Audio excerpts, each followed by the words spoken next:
Welcome. In this video, I'll show you how to set basic signing order here in PandaDoc. Alright, so first up, just go ahead and open up any document that is not completed, of course. Okay, so I'm just going to go ahead and create one from blank, new document. And here, just click on this Manage Recipient button. Now start typing the emails.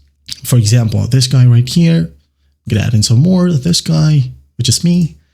And I'm actually going to create a new one. Okay, for example, the boss. Okay, the boss at gmail.com. Add in more fields if you want to. If not, just hit on create.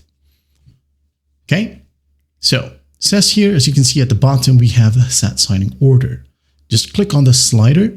Now, to set basic signing order, for example, Mr. Dropbox right here will receive it first. Okay, and then me right here will receive it afterwards, okay? After Dropbox right here, sign the document. And then once we're both done, the boss right here will sign the document, okay? If you want the boss to sign it first, you can go ahead and use this move icon, okay? Click and hold, then move it at the top, okay? Make sure that you'll be able to see this green line, okay? If it's this icon, well, that means that both of these people right here will be signing it in a non-sequential way. So make sure that you have the line at the very top.